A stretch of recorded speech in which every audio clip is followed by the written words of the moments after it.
Okay, hello again, beautiful people. Hope you're doing okay in the crisis. Back talking about Freud and especially this important short book of his about his very famous patient, Dora, called A Case of Hysteria. Dora, her real name was Ida Bauer. Family friends, the Bauers, they're friends with Freud. Father knows Freud.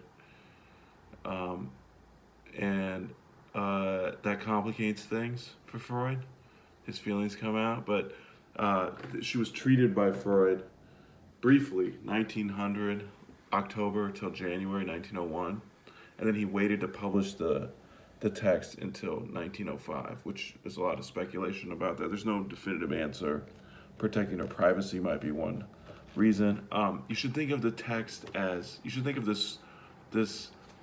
It's called a case study. She's a case, in a medical case. Um, you should think of it kind of like a detective story. There's something wrong with her, and Freud's the detective trying to figure it out.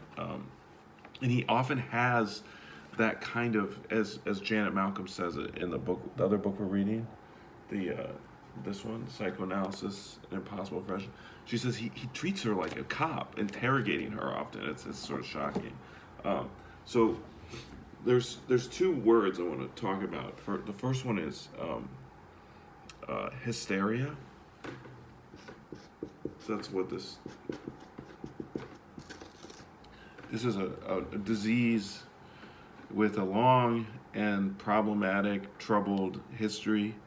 Word refers to Greek word for uterus. Supposed to be a particularly female or feminine disease. It's supposed to have something to do with having an infection in your womb and a problem with child problems arising from childbirth or pregnancy and it's an old sort of male chauvinist or even misogynistic notion that women have an inability to control their emotions, and that's when we say someone's hysterical today. That's what we're talking about. We're not giving a clinical diagnosis like they would have at this time period. Freud had studied while a student in Paris with a dude named Charcot, who was one of the first people to kind of show that hysteria was a illness of the mind and not of the body through power suggestion and things like this. And then Freud's famous first book that he published with Breuer is called Studies in Hysteria. So what does hysteria mean at the time? It means basically having severe physical symptoms, no physical cause. You have paralysis in your arm. You can't feel your arm. But when they do an MRI on your spine, right, because that should be something with your spinal cord, there's nothing shown. They didn't have MRIs then, but they would examine you like, is there some injury? Did you fall? What the hell? There's no bodily cause, no physical cause. So this cause has to be mental. And then Freud would prescribe he would sometimes prescribe drugs, but the ultimate thing he was prescribing was to talk about the symptoms with him. Okay, so and then the other thing to talk about is, as I was saying last time, transference. Now, again, just really briefly, transference. Let's start with how Freud discovered this. You go to therapy. You're sitting there. You can talk about anything. You're lying down, almost like in a state approaching sleep. You're supposed to be in this sort of semi-conscious, like not fully conscious, but not fully asleep sort of state. Lie down. The analyst is not in front of you; they're behind you, so you can't respond and feel judged by what they're saying. It's kind of a scary position. I remember going to psychoanalysis myself, never feeling comfortable doing that, preferring to kind of face the therapist like an audience. So you're there, and you're talking, and you're saying, you're speaking pretty freely. You're talking about, I don't know, how you're unhappy at work, or your mother didn't love you, or your marriage sucks. There's no sexual chemistry anymore. Your kids are pain in the ass. You're confessing like you would to a priest, but not your sins. But kind of, they are your sins. They're all your evil thoughts about all the people around you who are important, that you can't tell them these things, that it'll hurt them too much. You're getting things off your chest. Okay, so you're speaking freely. All these things are coming out. But Freud says, and then especially this later, one of the great post-Freudians, this dude, Jacques Lacan says, especially reading Freud now in his early seminars, Lacan emphasizes about Freud, that Freud says that there comes a point where there's something in the air in the analysis, although you're able to talk about anything related to your family or your loved ones or your job, or there becomes a thing where you're not comfortable talking. You're having what's called resistance. You're unable to talk about something, but you want to. What is that thing? Invariably, supposedly, and it's crucial, it's that you're starting to have feelings, resistance, talking about feelings about the analyst themselves. And that makes sense, no? That you wouldn't want to... feelings about the analyst themselves. And again, it's always the crucial thing that I want. Oh no, this is what I was just saying. Yeah. Well, okay. So feelings about the analysts themselves. And these feelings have to be explored.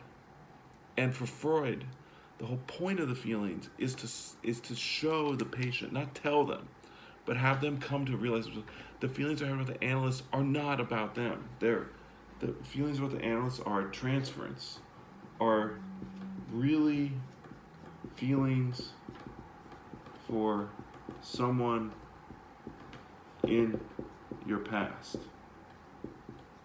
Okay. For someone in your past. In Dora's case, they would be her father, obviously, Freud. And people have very strong transferences in analysis. And it's the reason why therapists are expected to go through treatment before they become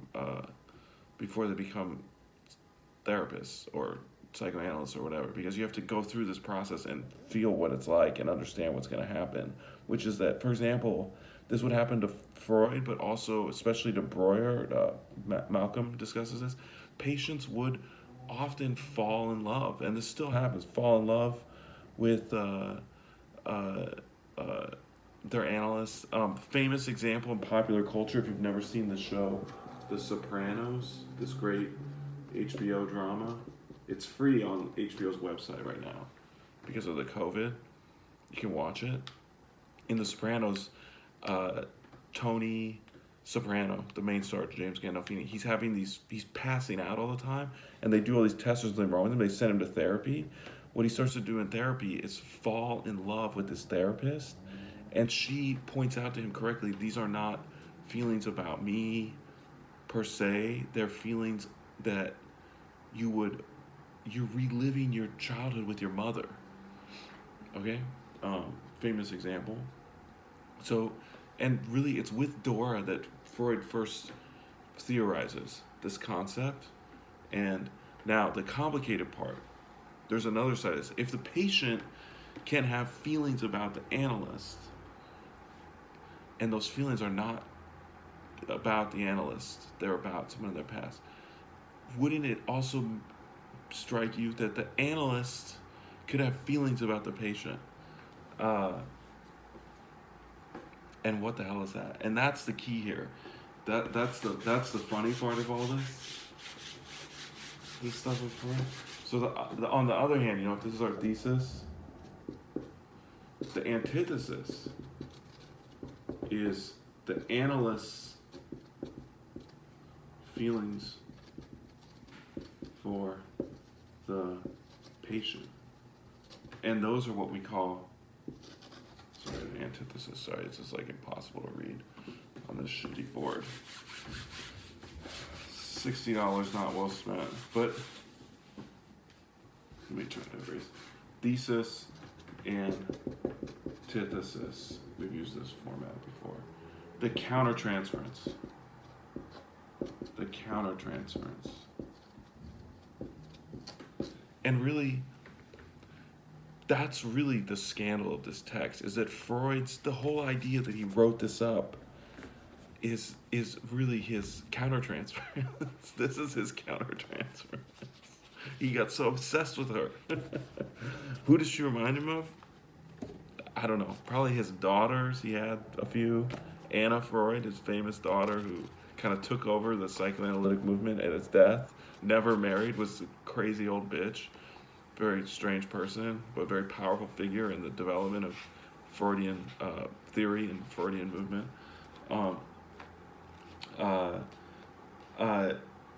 Maybe his wife, maybe other patients. It's hard to say, but he was having these countertransferences. So let's just go back now. So those are really these ideas. Hysteria is this like illness that supposedly affects women. That really, when we say it today, we mean someone who can't control their emotions is hysterical. And then transference and countertransference. The feelings a patient has about the analyst are transferred from someone in their past to the analyst, and they have to work through them. And then the analyst, and this has become a huge concept, a huge controversy in psychoanalysis. The analyst has feelings with the patient, and both can fall in love. And this is a huge no-no, but it happens too. And Malcolm talks about it. Patients will, and analysts marry. I mean, then the analyst is sort of excommunicated, kicked out of being a therapist, but they'll get married. Okay. And you can think about transfers other places, like, for example, you probably had, when you were a kid, adolescent, 10, maybe between, I don't know, junior high and high school, you probably had a crush on a teacher. That was a transference. That transference was from your parent onto this other sort of dominant authority figure in your life that was there in a sort of parental role. It's totally natural. And teachers can have that feeling towards students, and they're trained. It's illegal when you're a minor, and it's frowned upon when you're not in college, can have that feeling for a student as well. Okay, so it's not just in the therapeutic setting. And Freud later, in an essay called On Transference Love, generalized the concept, but it first emerged in therapy and in this case in particular. So what's going on with Dora? Dora's 18. She's got physical symptoms of terrible cough, pains in her chest and abdomen. She's threatened suicide. That's why Freud's brought her to her father. That's why Freud's fathers brought her to Freud finally. And she also gets aphonia, like she'll be unable to speak. And she's caught up in quite a family. Her dad and her mom don't get along. Her mom is obsessive, neurotically cleaning the house all the time. And they don't sleep in the same bed. Her dad has all these physical ailments that are the result of probably contracting syphilis as a young man. He gave it to the mother as well. And then Freud presumes that it's sort of affecting Dora as well. And then now the thing that really is fucking her up though is that she's caught in a love triangle. Okay? She's caught in a love triangle.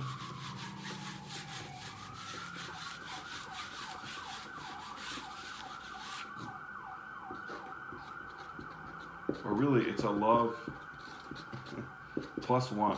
She's the plus. So there's actually four. Her father has developed friendship.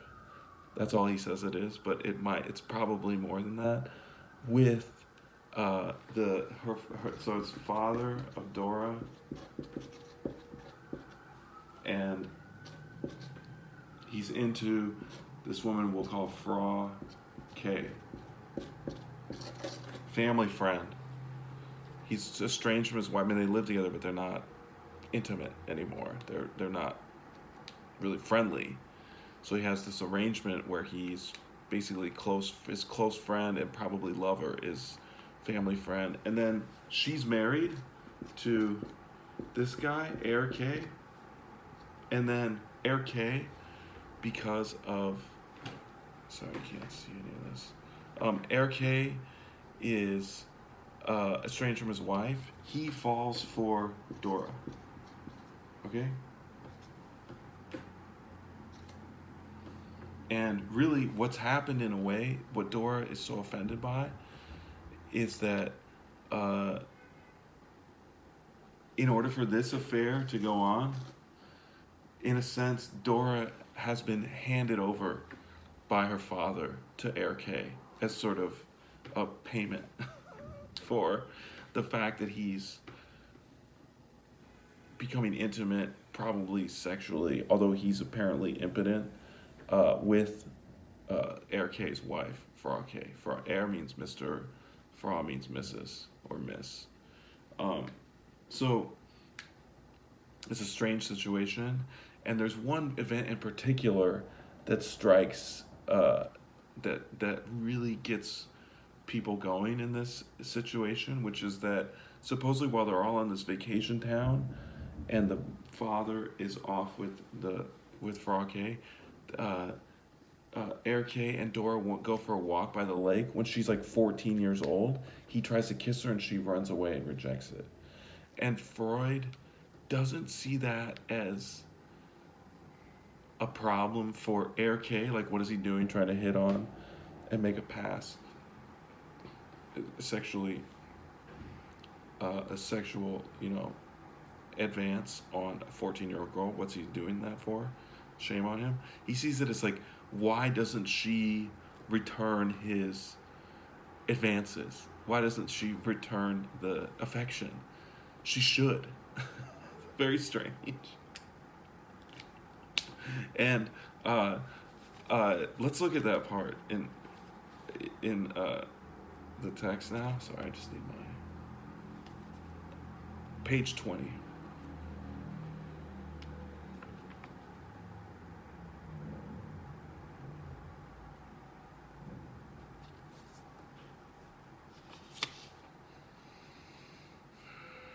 With my patient Dora, I owed it to her father's intelligence. I'm on top of page 20 in the book, but skipping the introduction and all that. With my patient Dora, I owed it to her father's intelligence, which I have already mentioned more than once, that I did not have to search for the connection of her illness with real life, at least in its final form. He told me that he and his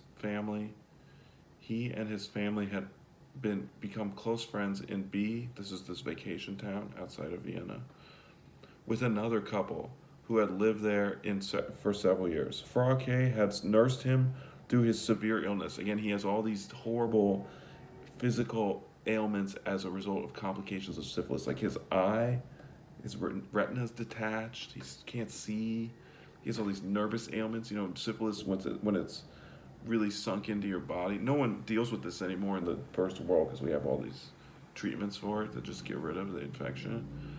But it'll affect your nervous system. It'll kill you eventually if it's untreated.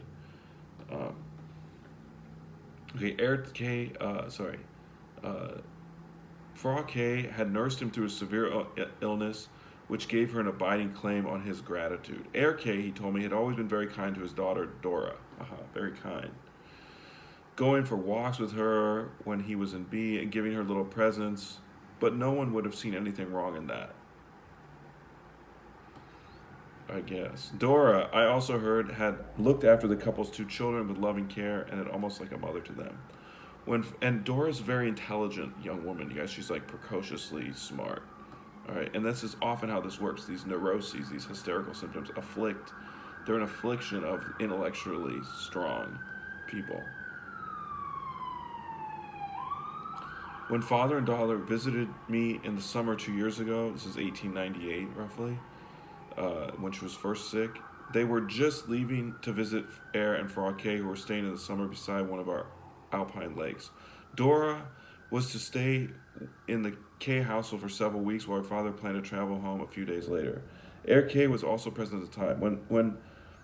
Um, when her father was preparing for his journey home, however, the girl suddenly, very firmly, said she wanted to go back with him, and she got away. Only a few days later did she explain the reason for her unusual conduct. So she's supposed to stay there with them and kind of care for the kids while the father left to go home, and then come weeks later.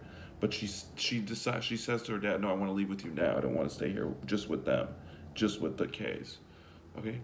Only a few days later did she explain the reason for her unusual conduct by telling her mother, indicating the story had been passed on to her father, that it should be passed on to him, that Eric had made advances on her on a walk after an outing on the lake. Next time they met her father and uncle, her father and uncle asked Eric, thus accused, to account for himself, whereupon he emphatically denied that he had made any advances deserving such an interpretation and began casting aspersions on the girl. He's like, she's a lying, imagining things. She hit on me, bro. You know, this like, they have no, they don't believe her, okay? And they take his side. It's very strange. It's not something that would happen in our day and age this way, maybe, hopefully. Who, according to Farah K, showed an interest in sexual matters and nothing else. So they call her a slut, basically, okay? And had even been reading Mantegazza's Physiology of Love and similar books in their lakeside house. Probably, he said, her mind had become overheated by her reading, and the whole incident, as she described it, was, quote, imaginary. So he says she made it up. And they take his side. I have no doubt, said her father, that this incident is to blame for Dora's low spirits, irritability, and ideas of suicide. She wants me to break off contact with Eric K, in particular with Farah K, whom she used to positively revere. Even as Freud points out later, she seems to have a lesbian attraction to Farah K as well. So Dora's into all.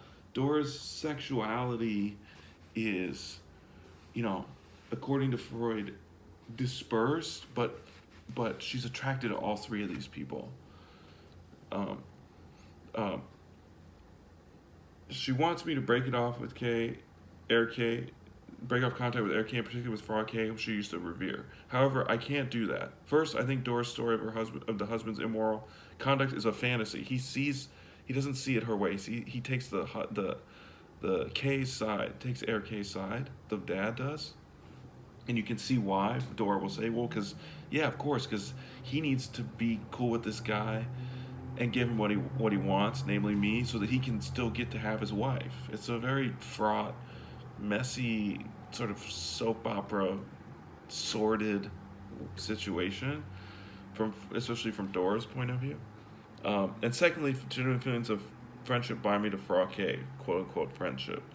And I would not like to hurt her. Poor woman, she was very unhappy with her husband, of whom, incidentally, I don't have the highest opinion. She has suffered from her nerves a great deal. This is Dora's father speaking, being reported by Freud. And I'm sure that in my state of health, I need not reassure that there's nothing wrong with our relationship. Like, he's like, in my health, I can't get it up. I'm not doing anything sexual with her.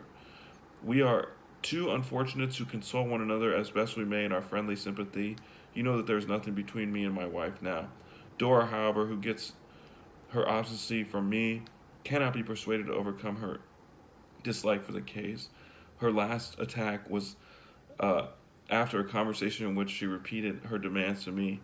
Now, please try to bring her around to the better way of thinking.